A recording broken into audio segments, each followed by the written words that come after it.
Hey man, this is a quick video for Paul on Reddit. I was typing out kind of a long response about lever arms, and I was like, man, I'll just make a quick video about it. This may end up saving you like $800. So here's the thing, right? So we're talking about short and long lever arms, or lever arms in general.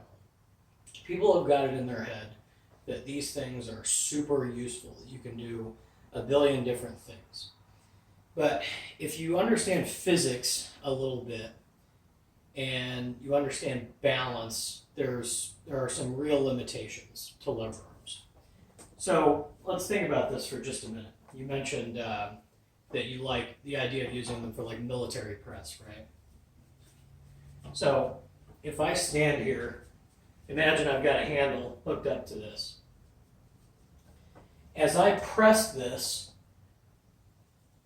the load moves in this plane, which is the sagittal plane. It's moving rearward as I come up, and it's moving forward as I come down. If you've got a barbell in your hand, what's the thing that everybody teaches you when you start lifting, right? But one of Ripeto's classic lines. The bar must move in a straight vertical line over the middle of the foot, because the middle of the foot is the balance point. So a bar, we're always working to make our form as perfect as possible to keep that sagittal plane line straight. One, because it's the most efficient, and two, because if you get out of that, you're out of balance. With light weights, it doesn't matter, but if you're going to do anything with any real weight, it sucks. So here's the inherent problem with levers. First of all, you're going to have to find some place to put the weight. So I know the typical setup is like to stand in the middle with the handles on the inside, and then you got it on the outside. But they don't go perfectly out to the end. So you got stuff that's like kind of midway, which makes them weird to load and weird to calculate progressive overload on, because you're not lifting and supporting all of the weight, and the amount that you're supporting is changing all of the time, right?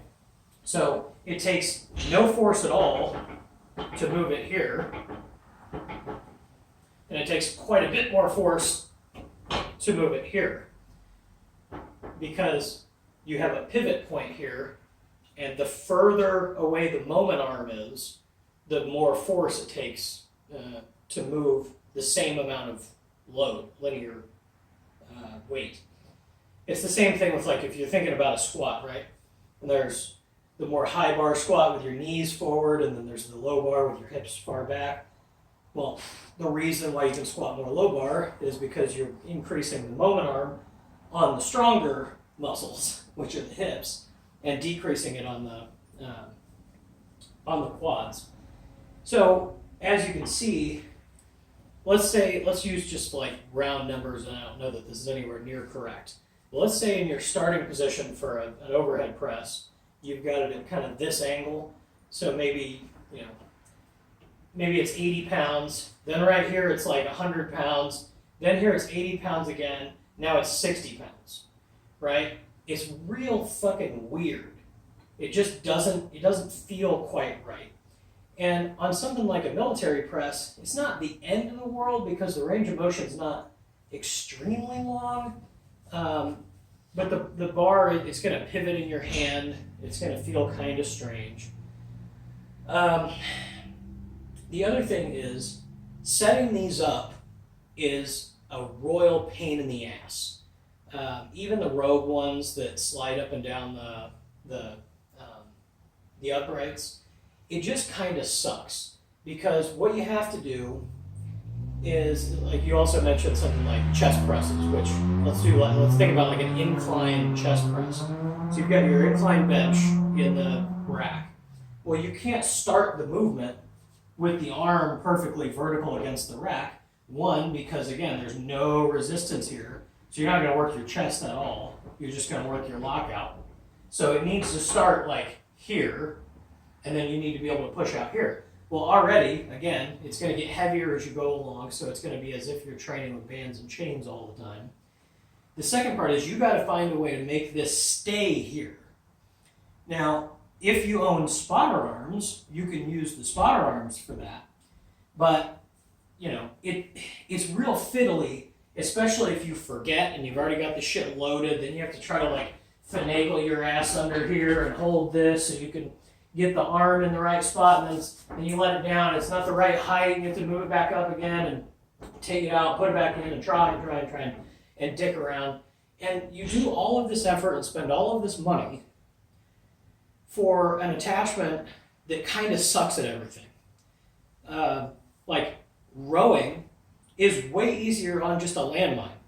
A little $10 landmine with a cheap, you know, axle bar thrown in it that you could use for other stuff. And a landmine doesn't take up space, it's cheap, it's, you know, whatever. You can get a million different attachments and do all sorts of rowing with landmines.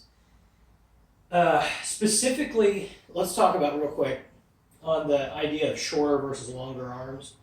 So as you can tell, a shorter arm changes angle more aggressively than a longer arm, right? So the distance traveled, if I have like a pin, say I have one pin right here,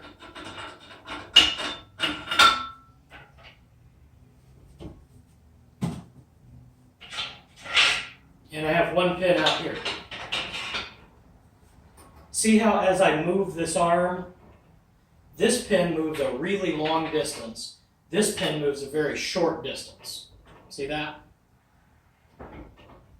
So what that means is the longer the arm, the more gradual the change in direction in the sagittal plane is.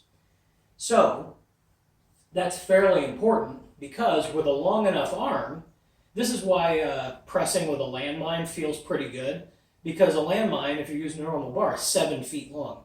This is a 39-inch arm, so it's like half the length. If you have a long arm, then, you know, if you think about it being here, it's not going to move. It's not going to dick with your balance quite so much. It's going to feel more natural.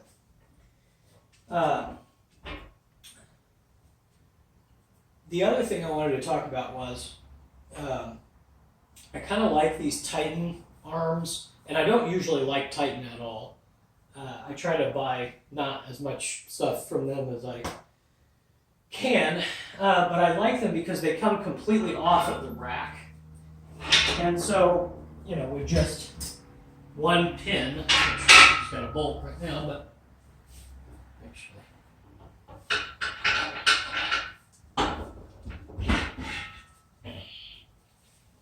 you see, they just come off. Now that's kind of nice because let's say you've got a rack set up like I have, where you have inside the rack, you've got spotter safety straps, and then for outside the rack, you've got spotter arms. You'll see people have setups where they'll, like if you can bench in the rack all the time, it's not that big of a problem. But if you ever want to squat or bench or do anything off the front of your rack, you have to be able to use your arms.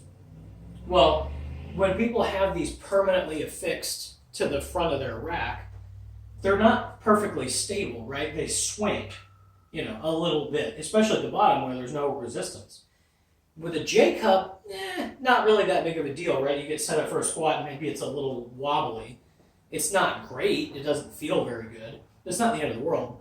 You don't want wobbly spotter arms, and they're also kind of a bitch to get onto the lever arm. And like, because there's pads at the end of them right here, it really limits where you can put, like, hold on. Let's see if I can show you what I'm talking about.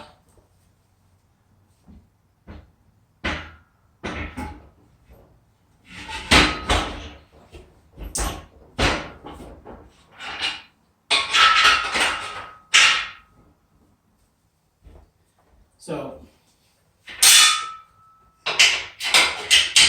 I've I've got this arm set up for this belt squat, but you see how, let's say I wanted to put the arm at like this height.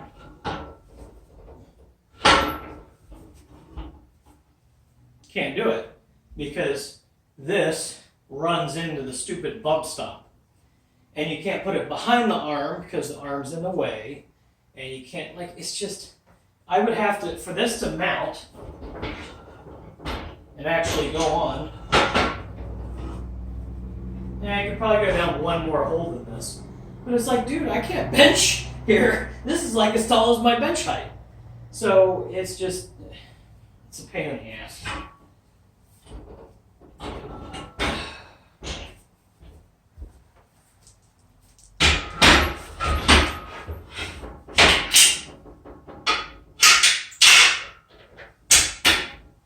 So one of the things that I bought, when I bought these lever arms, I had in my head, okay, I got this tiny gym, I want to have some way to leg press.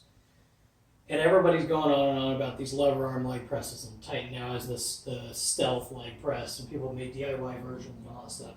And I thought, well, hey, I can buy these arms, and then I can buy the foot plate.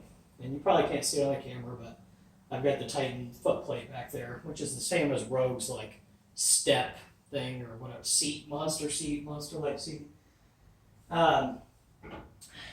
Here's the lever arm leg presses are literally worse than just not leg pressing at all. They're an utter waste of time and money. So the arms themselves, I don't necessarily regret purchasing because they were cheap, and this belt squat actually works pretty darn good. Which, by the way, you can't do this belt squat setup with the Rogues because the plate pegs and the handles are one assembly versus these Titans are separate, just bolt together deals. So I can put both plate pegs on the bottom and both handles on the top, which is also why I bought them. So remember our discussion about like how no resistance, heavy resistance?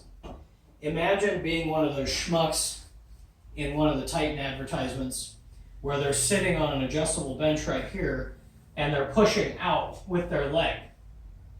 Well, you're pushing on absolutely nothing right here. I mean, you could have 1,000 pounds on this arm and it's still going to just move just like that. There's no resistance at the bottom whatsoever. And then about here, it starts to just crush you. So you're basically doing leg press lockouts. The other problem is the foot plate is flat. So think about if I'm sitting here, look at my ankle. Now imagine, what does my ankle have to do to extend to where my foot is still pressing against the bottom of this flat plate? Well, my ankle, my heel, the bottom of my foot would have to be pushed straight up at the goddamn ceiling. Well, if I'm sitting on an adjustable bench, I'm already maxed out at, ankle dorsiflexion here. I can't make my big toe touch my shin to push on the damn thing. It's stupid. So you get halfway through the movement and all the force goes right into your toe. You can't keep your weight on your heel at all. It's utter garbage. And then if you have to if you want to rig up a setup where you could maybe start here and press up, then again, you have to rig up the arms and try to get them here. And then it's still going to change angle. Oh, look at that. Now we have to have negative angle. My foot has to be, my toe needs to be behind my shin now. So it's nonsense. So anyway, I hope this helps.